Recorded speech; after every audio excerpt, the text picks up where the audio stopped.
민주당이 이재명의 사당화가 됐고 개딸당이 됐다, 이렇게 인식을 하는 것이고, 고쳐설 수 없다는 인식을 갖고 있기 때문에 이재명 대표를 끌어내리든지. 안녕하십니까, 유TV 정치독해 김진영입니다. 12월입니다. 이제 한 해의 마지막인데요, 정치 뉴스가 굉장히 급박하게 돌아가고 있습니다. 특히 이번 주는 민주당발 뉴스들이 되게 많습니다. 지난주에 있었던 김용의 1심 재판, 그리고 이낙연 전 총리의 정치 복귀, 그러면서 무수히 일어나고 있는 탈당설과 신당설, 이런 이야기들이 지금 끊임없이 오고 가고 있거든요. 이런 부분들과 함께 막바지로 가고 있는 인요한 혁신에 대한 여러 가지 이야기들 정리해서 정치 독해 풀어가 보겠습니다. 이낙연 전 총리 탈당설이 나오는데 진짜 그렇게 될까요? 이낙연 전 총리가 이런 발언을 했습니다. 민주당이 오래 지켜온 가치와 품격을 잃었다. 안팎을 향한 적대와 정오의 폭력적 선동이 난무하고 있다. 민주당은 도덕적 감수성이 무뎌지고 국민의 마음을 둔해졌다. 이 이야기를 결국 지향점은 이재명 대표입니다. 민주당이 개딸당으로 전락했다면서 탈당을 선언한 이상민 의원이 이제 민주당의 탈당 1호가 됐는데요. 이 민주당을 떠난 이상민 의원의 행보, 그리고 이낙연 전 총리의 이런 여러 가지 이야기들, 이런 것들이 어떻게 복합적으로 이루어질 것인가, 이런 게 지금 많은 사람들이 궁금증이거든요. 근데 우리가 여기서 주목해야 될 거는 이낙연 전 총리가 단순하게 한 사람만이 움직이는 것이 아니고 김부겸 전 총리, 정세균 전 총리,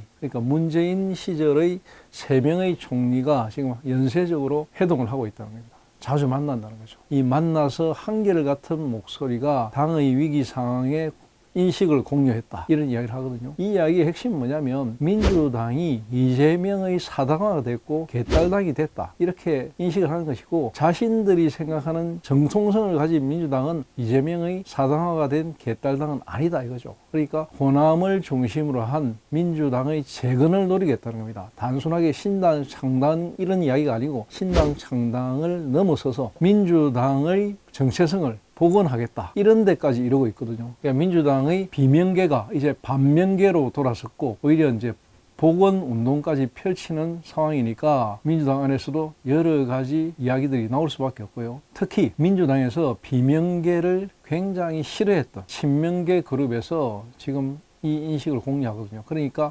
위기상을 느끼는 거죠. 그래서 지금 당장 그 이낙연 전 총리의 출당 문제, 당에서 쫓아내야 된다는 개딸 세력을 중심으로 한 이런 서명, 이런 게 홈페이지에서 삭제돼 버렸습니다. 이재명 대표도 이거 뭐 분열이 아니고 통합으로 가야 된다, 이런 메시지를 던졌거든요. 결국 이건 뭐냐, 민주당이 위기 상황을 느낀 겁니다. 지금 이재명 대표 그리고 친명 그룹에서 이낙연 전 총리나 이런 쪽의 사람들의 마음을 어떻게 잡을 수 있느냐, 이게 관건인데요. 결국은 고쳐설 수 없다는 인식을 갖고 있기 때문에 이재명 당으로는 안 된다. 그러니까 이재명 대표를 끌어내리든지 아니면 새로운 당을 창당하겠다. 이게 지금 반명계의 목소리라고 보면 될 것 같습니다. 이재명 대표가 오른팔이라고 부르던 김용이 법정 구속됐는데 사법 리스크의 파장은 어떻게 진행될까요? 사법 리스크가 이제 재판 리스크인데, 이 재판 리스크가 이재명 대표에게 목을 꽉 조고 있거든요. 이게 사실 이재명 대표에게는 금고 2개가 있어요. 대장동이라는 큰 저수지, 그리고 백현동이라는 안반, 채굴을 하면 채굴할수록 막 건강이 쏟아지는 이런 2가지의 큰 금고를 가지고 있다, 이런 이야기들을 하는데, 그 중에 하나가 지금 틀렸죠. 이 금고에 대한 재판부의 판단이 일단 하나가 내려졌거든요. 그게 바로 이제 대장동 저수지에 있는 한 50억 가까이 되는 돈, 이 돈을 관리하고 있는 게 남욱인데, 남욱이가 이 돈을 이제 일정 부분을 유동규에게 전달해가지고 유동규가 그걸 이제 김용에게 전달해서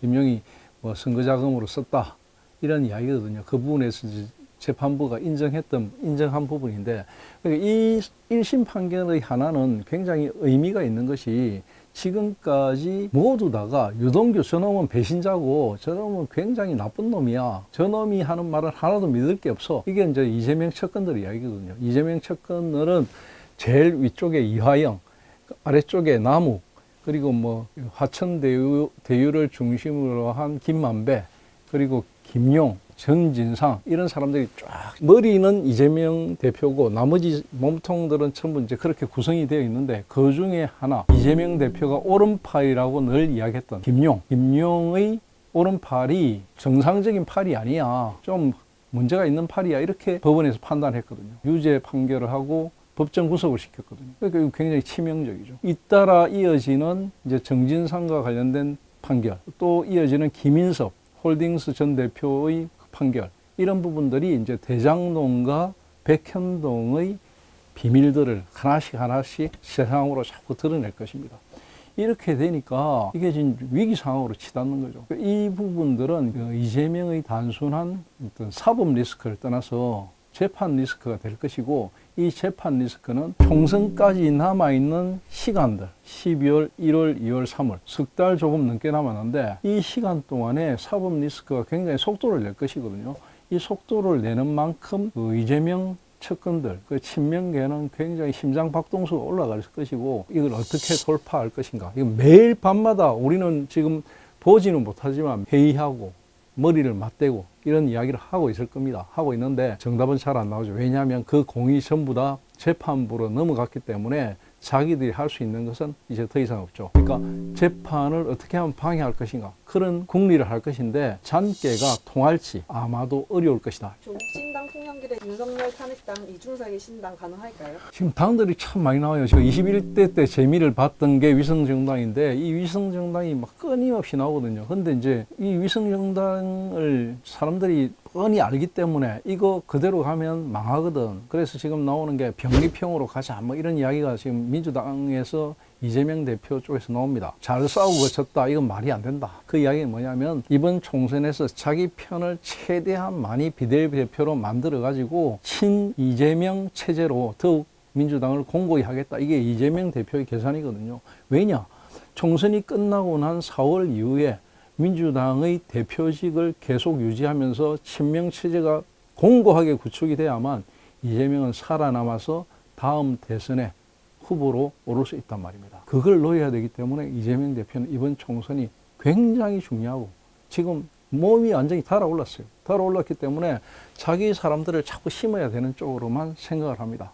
그러니까 조국 신당, 송영길의 윤석열 탄핵당, 이준석의 신당, 이런 부분들이 뉴스거리는 되지만 자기한테는 별로 관심이 없는 거죠. 자기와 뜻을 같이 할 수 있는, 자기가 수족처럼 생각할 수 있는 그런 사람들이 여의도에 많이 진출해야 된다. 오직 이런 생각이거든요. 그래서 아마도 위성정당을 허용하지 않는 쪽으로 선거법이 어떻게 마무리될 것이고, 방금 이야기했던 이런 정당들은 지금 조국은 이미 정치에 뛰어들었거든요.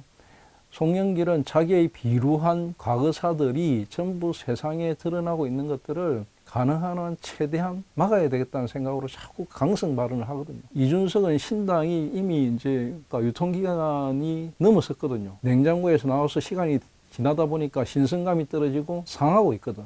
이 상한 냄새가 나기 전에 뭔가 조치를 해야 되는데, 밥 먹자고 아무리 신호를 보내도 윤석열 대통령은 용산 한남동에서 밥을 이준석과 먹는 게 아니고 국민의힘 지도부와 먹었단 말입니다. 그러니까 이게 참 묘하게 돌아가는 거죠. 그러니까 신당 바람은 그냥 언론의 호사가들, 정치 호사가들이 많은 이야기는 할 수 있겠지만 가시화되거나 실현되기는 좀 어려울 것이다. 이런 전망입니다. 윤여한 혁신위가 해체 수순으로 가는데 국민의힘 혁신위의 미래는 어떻게 전개될까요? 국민의힘 혁신위는 한 달 동안 이벤트를 해가지고, 처음 이벤트는 상당히 성공적이었는데 시간이 지나면서 이벤트가 조금씩 무뎌졌다. 그리고 결정적으로 인유한 혁신위원장의 이준석 부모 이야기, 그리고 나를 공간위원장으로 써달라, 이 두 가지의 결정적인 2연타석 홈런 때문에 완전히 망해버린 상황이 됐습니다. 그래서 지금 혁신 이야기는 더 이상 안 나오잖아요. 지금 이제 국민의힘은 비대위로 가느냐, 공간위로 가느냐, 이런 이야기 나오다가 5일이죠. 5일날 한남동에서 김기현 대표 체제와 윤석열 대통령이 점심을 먹었거든요. 비공개 점심이라고 했는데, 오찬이라고 했는데 언론에 사진을 뿌렸거든요. 그건 뭐냐면 말이 비공개지 실제로는 김기현 대표에게 힘을 실어주는 거거든요. 그것이 무엇을 하느냐? 우리 시청자 여러분들은 이미 정치에 대해서 많은 해석을 할 수 있기 때문에 잘 아실 겁니다. 무엇을 의미하는지. 그런 쪽으로 갈 것이라고 확신합니다. 마무리해 주시죠. 이번 주와 다음 주에는 제일 중요한 뉴스가 뭐냐면, 과연 지금 민주당이나 국민의힘 이 두 당이 과거와 같은 선거제를 유지할 것인가 아니면 새로운 선거제를 만들 것인가, 그리고 공천관리위원회를 언제쯤 띄우고 공관위원장을 누구로 맡길 것인가, 이런 이야기가 있거든요. 그런 이야기가 어떻게 전개되는지를 좀 두고 보면서 다음 주에 다시 찾아뵙도록 하겠습니다. 감사합니다.